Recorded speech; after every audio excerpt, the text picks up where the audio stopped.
So here's a problem that a lot of us run into. I bought this motor for $15, and it's a good deal because it's a strong 3/4 horse motor and it runs great. Now, it's got a pulley on the shaft, but the pulley's broken. Now, I could buy a pulley for this, but new pulleys are really expensive. I think they're too expensive for what you get, so I'd rather make it. And then, I'm also building this lathe. It's a multi-part video, so if you haven't seen part 1, you might want to catch up on it. To turn the spindle and to get the different speeds that I want a 4-section step pulley to go right here between the bearings. And I can use this setup to make the pulley, except even once I have a pulley on my motor, I still need to get this spindle turning if I'm going to use it to make pulleys. And how am I going to turn this spindle when there's no pulley on it to begin with? There's no way to get the force from the motor to the shaft. So I want to use this lathe to make its own pulleys, but without having any pulleys to start with. That should be an interesting technical challenge. Or a time-wasting disaster. It could really go either way.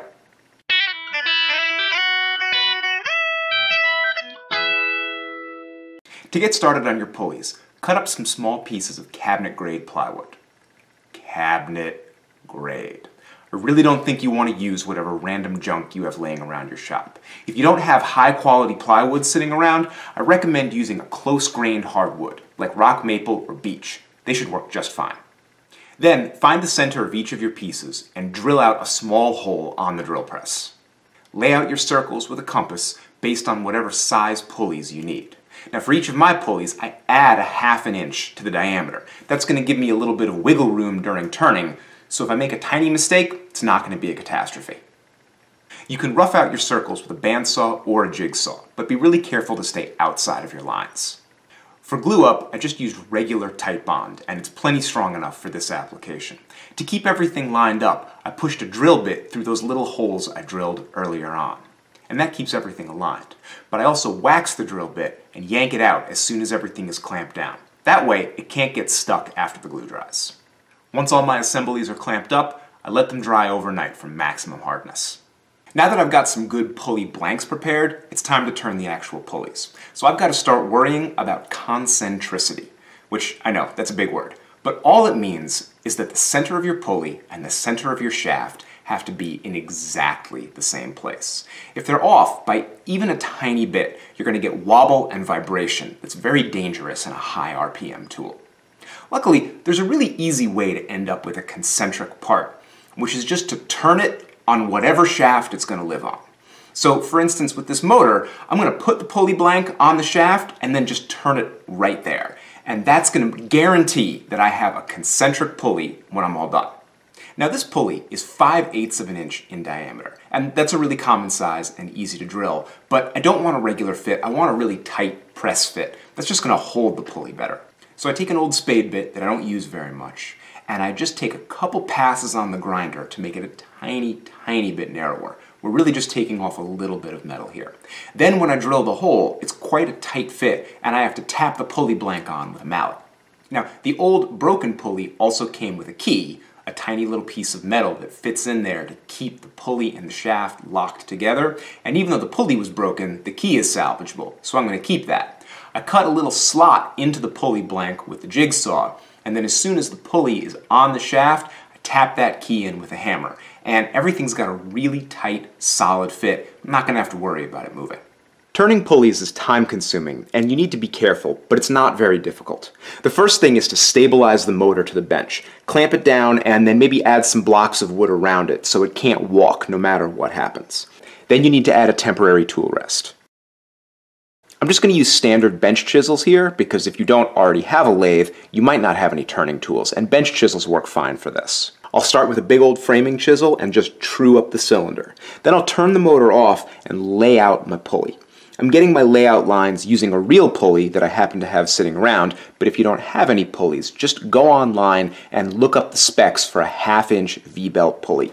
Common information, very easy to find, and you can do the layout just as quickly and easily as I'm doing here. You're going to turn the pulley in 2 stages. The first stage is getting the central internal diameter correct, and that's really easy with a narrow bench chisel and a set of calipers. Just turn down until you've got the right diameter and you're done.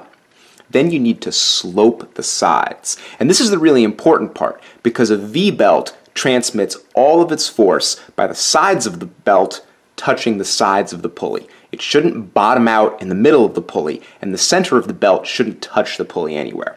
All the action is on those sloped sides, so you need to get them correct. To make that easier, I grab a V-belt, turn it inside out, and use that to check the fit as I go. As you get into it, the process becomes very simple. Turn a little, jam the belt in and check the fit. Turn a little more, check the fit. Once I'm happy with the shape and fit of the pulley, I put on a couple relatively heavy coats of wipe-on polyurethane. That's just going to stabilize the wood, soak into the end grain, and should make the pulley stand up to wear better. You can also paint them if you want. Doesn't make a lot of difference. So this project is moving right along. Here's my lathe headstock, and you can see that I've mounted the cone pulley that you saw me make earlier in the video. The process of getting the cone pulley onto this 3/4 inch shaft was exactly the same. I got a 3/4 inch spade bit, ground it down a little bit, drilled the hole for a nice tight fit, and pounded it on. Then I realized that this shaft doesn't have a keyway in it, and I don't have any more spare keys laying around, and a tight friction fit, that's not going to be enough. I wasn't sure what to do about that until I started looking more at my commercially made pulleys, and the ones that have a hub also have a set screw on the hub. And I thought, oh, I could do that. So I just added 2 additional pieces of plywood on each end to act as hubs, drilled them out, and ran in regular wood screws that I had ground the point off of. And I think these are going to work really well to keep this set in place, especially with the tight friction fit that I got from drilling the hole a little bit undersized. So now I'm back to my original problem. I'm ready to turn this pulley up here. I've got my motor just outside of frame, and I can set the belt in the pulley that I just turned and run it up here, but then there's nothing to use to turn the shaft. And I have a couple pulleys around, but they're all 5/8, and this shaft is 3/4. A lot of my viewers aren't going to have spare pulleys sitting around anyway, so my using this solution isn't going to help anybody else. Now, you might think to yourself, Rex, turn a pulley on the motor shaft, take it off, and put it on this shaft. That would be a brilliant solution, except the motor shaft is 5/8 and this is 3/4. If I turn a pulley on that, then I have to drill it out. If I drill it out, I'm going to ruin my concentricity and I'm not going to have a good running pulley. So I need a different solution. Luckily, I've got one. I started with a piece of hardwood, a thin one about 1/4 inch.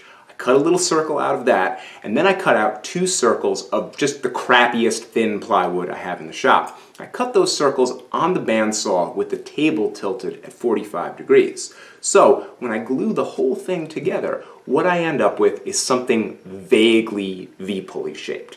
Now the angle of the V isn't great, and the pulley's thin, and it's a little bit fragile, but it only has to turn long enough for me to get this stuff squared away. And I think it's going to last long enough for that. So I'm going to tap this pulley onto the shaft. I'm not going to key it or put a set screw in. I've got a very tight fit, and I think that's going to work for the short amount of turning that I need to do. Okay, let's test it.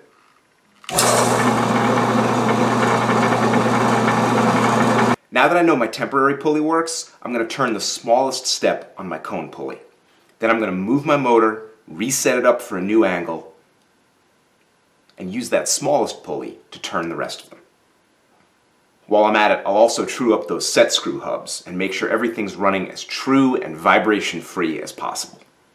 So I am super excited at the way this project is moving along. I've got a double pulley on my motor shaft over here and a 4-step cone pulley on the headstock of my lathe. And between the 2 of these things, I'm going to build a mechanism that's going to let me get 8 different speeds out of this single-speed motor with no rewiring and no electrical nonsense. And the video where I do that is going to be available next Monday. Or, if you'd like to go over to patreon.com/RexKruger and sign on to support this channel, you can get access to that and all of my other videos 3 days early. You can also get blog posts, book reviews, exclusive videos, tool giveaways, discounts on merchandise. Oh, wait a second, merchandise! I've got t-shirts! We've got 3 unique designs, 100% cotton, sewn and printed in the USA. They're $25 for most sizes, including shipping to the lower 48 states. So, if you're not ready to become a patron yet, I totally understand. But think about going over to rexkruger.com/store and picking up a t-shirt. They're nice, high-quality shirts at a fair price, made by people who get paid a fair wage. And when you pick one up, you help support this content. You help me do more, better videos and get them out on a schedule. I really appreciate that. And even if you can't support the channel in any of these monetary ways, I'm just really glad that we can all be here doing this stuff together. Thanks for watching.